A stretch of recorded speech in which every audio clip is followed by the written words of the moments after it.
Good afternoon, everyone. A warm welcome to all the people present here. The topic of my presentation is Mastering Content Planning, a journey from beginner to expert. But before I begin, let me introduce. So my name is Mina, and I'm SEO Analyst at Codewing Solutions. I've been in the digital marketing industry for over 6 years.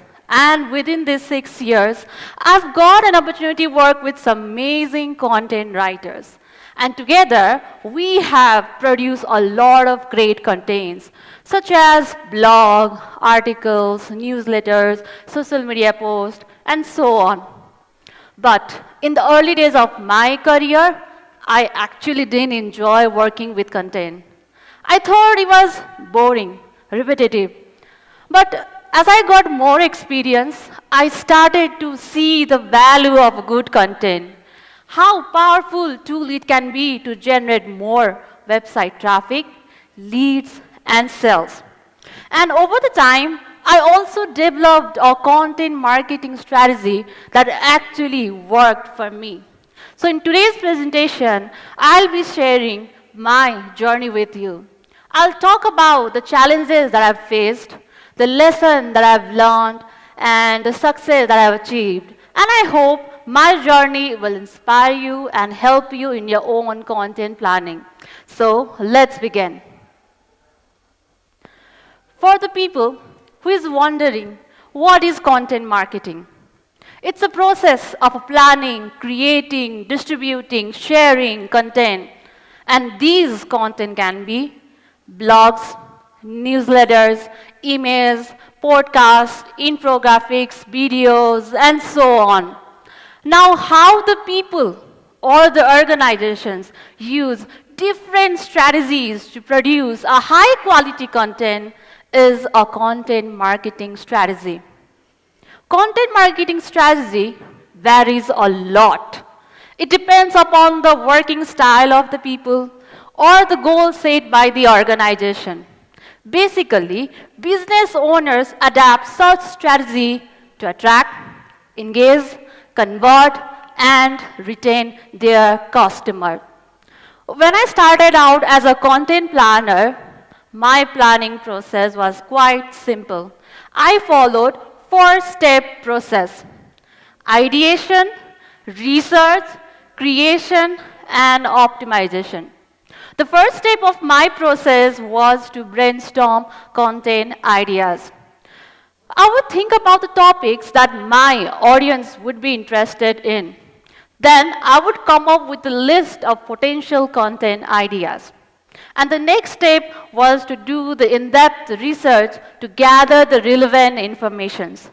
And once I have all the information that I needed, I would assign the content to my team, that is content writers. And finally, I would also ensure that the content is of high quality and also optimized for the search engine. But as time went on, I started to face difficulties in handling, keeping track of all the produced content and the content that is yet to be produced.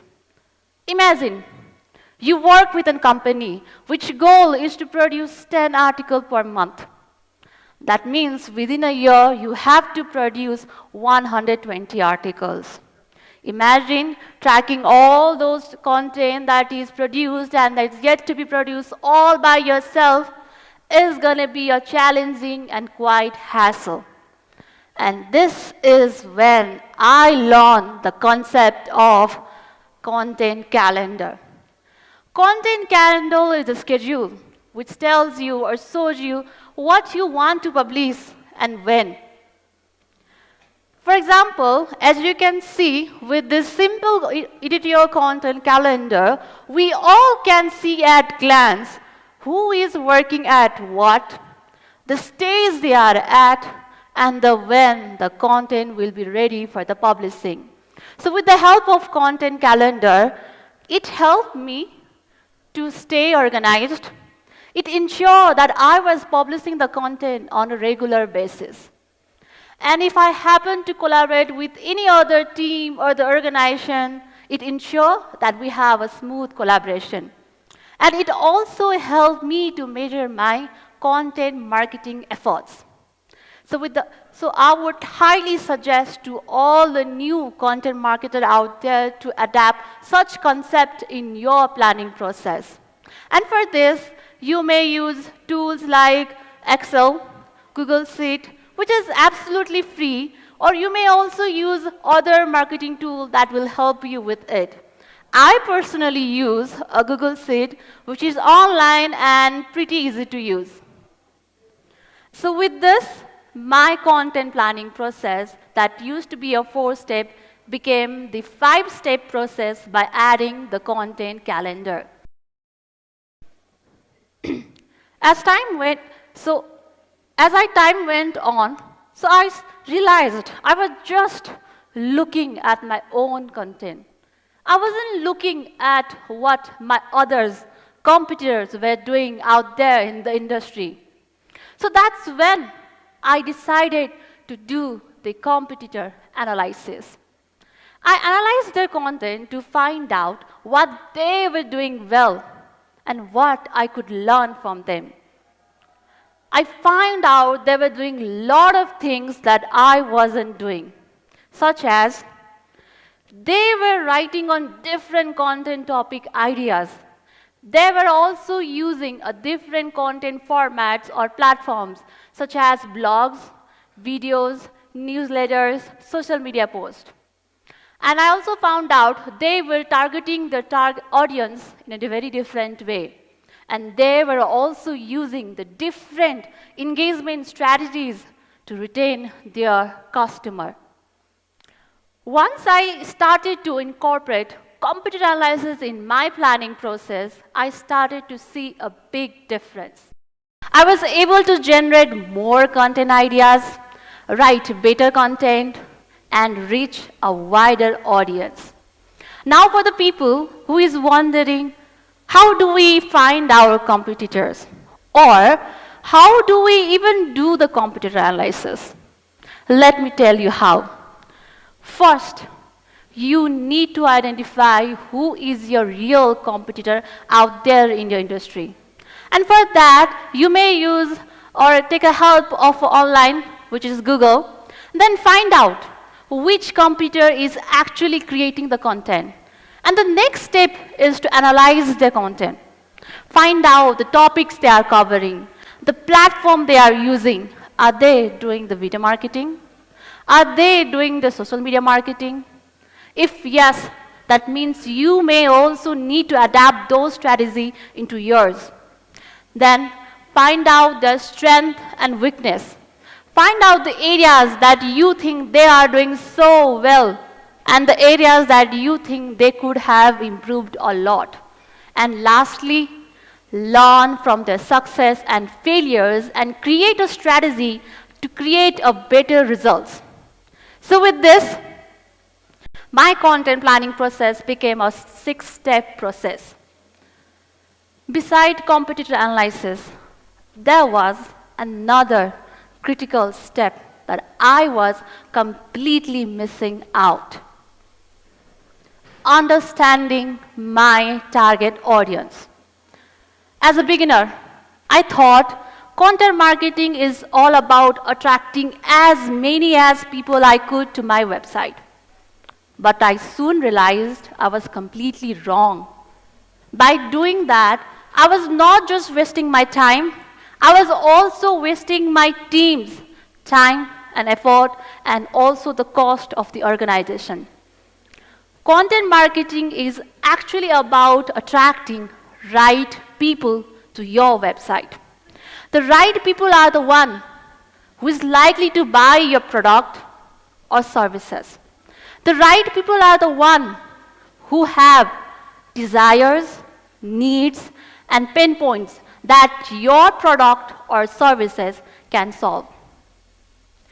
So, once I started, for example, let's say I'm writing a blog on the topic of content writing, then who could be my target audience?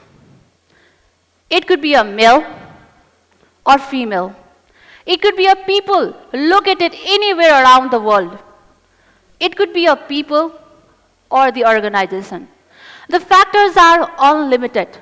but all should have one common interest, that is interest in content marketing. Therefore, for the article, my ideal target audience would be the people who is interested in content marketing or the organization who is looking for the content marketing strategy. Once you know your target audience, you can create a content that is specially tailored to their needs. This will help you to create a content that will help you to attract more right people to your website and hopefully convert them into your customer. Besides knowing your target audience, you should also need to understand their pain points. What are they looking for? Is it a product or services? What are the challenges they are facing in their daily life? And how can your product or services can solve their problem? Once you know the pain points of your target audience, you can create a content that specially addresses their problems.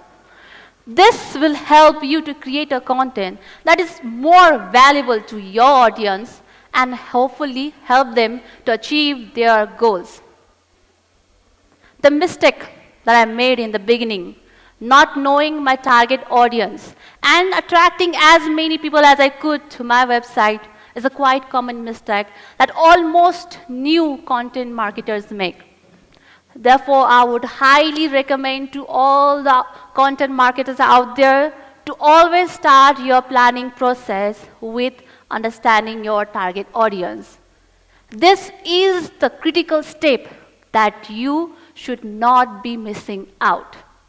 So with this, my content planning process became the 7-step process.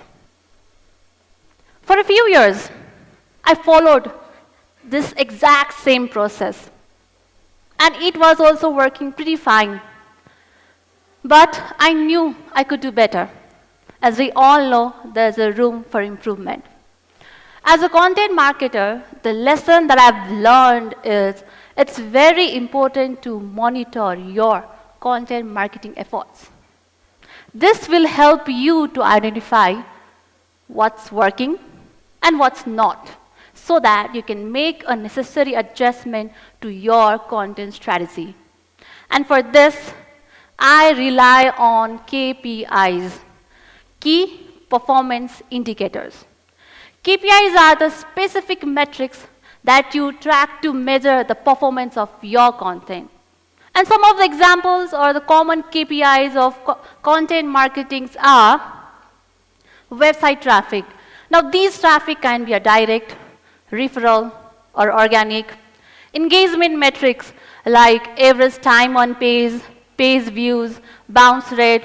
Engagement metrics like number of leads or number of sales. By tracking these KPIs, you can get a clear pictures of how well your content is performing and the areas that you could improve. And by continuously monitoring and analyzing these KPIs, you can iterate and optimize your content strategy. Now, before you start tracking these KPIs, let me share some of the tips that I have learned so far. First, not every KPI is right for you or for your business. It's very important to understand the goal of your company. What does your company wants to achieve with your content marketing? Is it to create a brand awareness? Is it to generate more leads? Or is it to drive more sales? Based on that, track only those KPIs that is very essential and right for you or for your business. And for the next step is you would need the help of a tools to track your KPIs. And for that, you may use tools like Google Search Console and Google Analytics, which are absolutely free. Or you may also use other premium third tools like Ahrefs or SEMrush. And the next step is monitoring your content marketing effort is not a one-time process. You need to monitor your strategy or your content time and again. And based on that, you need to make a necessary adjustment to your content as well as to your strategy. As I'm speaking of updating the content, the next tip that I would like to share that you could add in your content planning process is updating your content or content repurposing. This is another lesson that I've learned as a content marketer. Even the best content can be improved. No matter how well you have done the keyword research, how well your content is written, it's not always possible to get success at the first attempt, as there is always a room for improvement. So it's very important to monitor your KPIs, and based on that, you need to make a necessary adjustment to your content as well as strategy. So my final planning process steps looks this, the 8-step process. So let's recap everything that I've covered so far, but with an example. Let's say you work with a company that sells a software for a small business owner. Let's get more specific. You work with a company that sells a travel booking plugin for the travel agencies. And your responsibility is to create a strategy. Now, before you begin, the foremost thing that you need to understand is the goal of your company. What does your company wants to achieve with your content marketing efforts? Is it to create a brand awareness, generate more leads, or convert those leads to sales or customers? For this campaign, let's say the goal is to generate leads and convert them into a customer. That means to boost the product sales. Now, first step in your planning process should be understanding your target audience. This is the most important step that you should not be missing out. You should be able to segment the right people to your website. And if you cannot, the whole planning process is going to be a waste of time. For example, you targeted the people who is also interested in traveling or just traveling. Then you are not going to achieve your goal, that is to boost the product sale. And similarly, your audience will also not be able to achieve their goal, that is to find the solution of their problem. So for this campaign, the ideal target audience are the travel agency owners or the tour operators or the people like travel guide, tour guide, who is looking forward to open the agency in the future. Now the next step in your process should be brainstorming content ideas. Think about the topic ideas that your audience would be interested in, then gather the relevant information with the help of research along with competitor analysis. Find out what are the companies or which companies are selling similar product like yours. Then analyze their strategy, the topics they are covering, the content formats or the platform they are using. Are they doing the video marketing? If yes, are they able to achieve their goals, that is to promote their product and convert them to a customer? If yes, then find their strength and weakness to find out the areas that they're doing well and the areas that you think they could do well, and create your own content strategy. Once you have a good understanding of your audience, your competitors, and content landscape, start creating content calendar. This will help you to stay organized and ensure that you are publishing the content on regular basis. And the next, start creating content. Make sure your content is informative, engaging, visually appealing, and not to forget, we also need to make sure it's optimized for the search engine or it's of high quality, easy to read, and well structured. And at last, monitor your content marketing efforts time and again and make the necessary adjustment as required. So with this planning process, you can create a content that is more engaging, informative, and valuable to your audience. You can also follow this exact same process for for other marketing as well, for the video marketing, email marketing, or social media marketing. Now, before I end this session, I would like to share the final tips with you today. As we all live in the surrounding that is ever growing and ever changing, so does the digital marketing world and technology. So with this changing environment, recently I have adapted using of AI tool in my content planning process. And for this, I use ChatGPT and Google Bard. I wouldn't say this is a mandatory step, but I would highly recommend to at least try them out as soon as possible and find out what are its benefits and how can you use in your content planning process. To wrapping up, I want to leave you with this thought. Content marketing is a journey, not a destination. It's all about constant learning, adapting, and creating a content that resonates with your audience. And content marketing isn't just about creating content. It also supercharges your company's sales. By addressing their needs, answering their questions, and providing valuable solutions through your content, you are not just building a trust, but you are also driving your potential customers to make a purchase. Therefore, I would say, embrace the challenge, stay curious, and never stop learning. So that's all from my side. Now, I would like to make the stage floor for if you have any questions.